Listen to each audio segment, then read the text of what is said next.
அஸ்ஸலாமு அலைக்கும். Hi friends, இன்றைக்கி நம்ம என்ன ரெசிபி பார்க்க போகிறோன்னா வடகறி. இது எப்படி செய்யலான்னு தேவையான பொருள் என்னன்னு பார்த்துடலாம் வாங்க. இதுக்கு தேவையான பொருள் பட்டை, ஏலக்காய், சீரகம், ரம்ப இலை, சோம்பு, கருவேப்பிலை, வெங்காயம், தக்காளி, பச்சை மிளகாய். இதுக்கு தேவையான பொருள் இவ்வளோ தான். கடலைப்பருப்பை 2 மணி நேரம் ஊற வச்சுருக்கேன் நான் தண்ணியில்.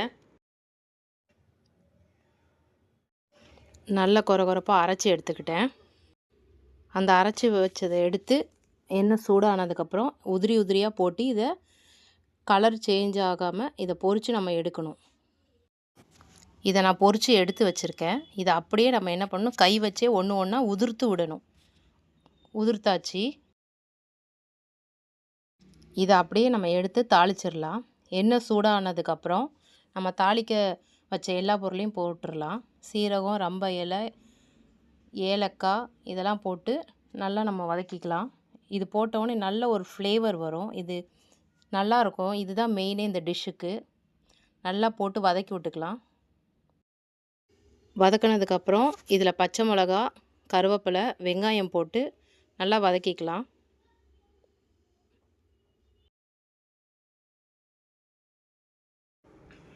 இஞ்சி பூண்டு போட்டுக்கலாம். இஞ்சி பூண்டு போட்டு கொஞ்சம் நல்லா வதக்கிக்கலாம். இதோட நம்ம தக்காளியும் போட்டு நல்லா வதக்கிக்கலாம்.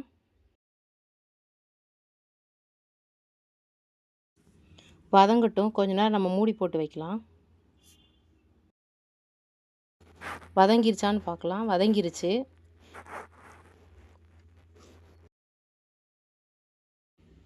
இது கூடவே மிளகாத்தூள், மஞ்சத்தூள் கொஞ்சம் போட்டுக்கலாம். போட்டுட்டு இதையும் கொஞ்சம் மிக்ஸ் பண்ணிக்கலாம்.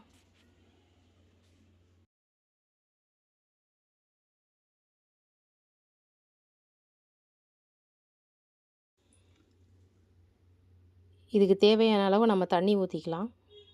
நான் 2 கிளாஸ் தண்ணி ஊற்றிருக்கேன் இந்த பருப்புக்கு ஏற்ற மாதிரி.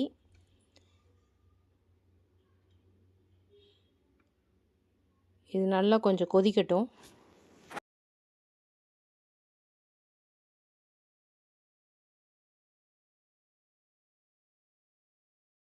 இதில் வந்து நம்ம உதிர்த்து வச்ச கடலைப்பருப்பு பொரிச்ச இதை நம்ம இதில் போட்டுக்கலாம். போட்டு நல்லா மிக்ஸ் பண்ணிவிட்டு கொஞ்சம் நேரம் சிம்லே வச்சு மூடி போட்டு வேக வைக்கலாம். இதுக்கு தேவையான அளவு கல் உப்பு போட்டு இதை மூடி வைக்கலாம்.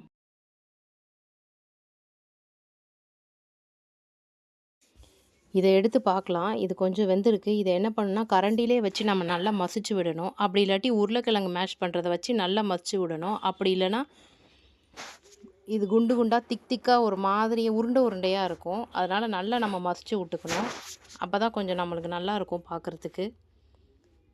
மசிச்சு விட்டு சிம்லே போட்டு மூடி வைக்கணும். மூடி வைக்கலாம் நம்ம.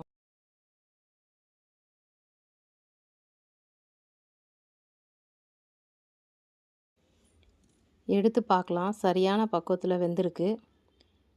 நாங்கள் லிக்விடாக சாப்பிட்றதுனால கொஞ்சம் லிக்விடாக இருக்குது. உங்களுக்கு வந்து கொஞ்சம் திக்காக வேணும்னா நீங்கள் இன்னும் கொஞ்சம் சிம்மில் போட்டு வைக்கலாம். இது நல்லாயிருக்கும். செஞ்சு சாப்பிட்டு பாருங்கள். பிடிச்சிருந்தால் லைக் பண்ணுங்கள், ஷேர் பண்ணுங்கள், கமெண்ட் பண்ணுங்கள். தேங்க்ஸ் ஃபார் வாட்சிங்.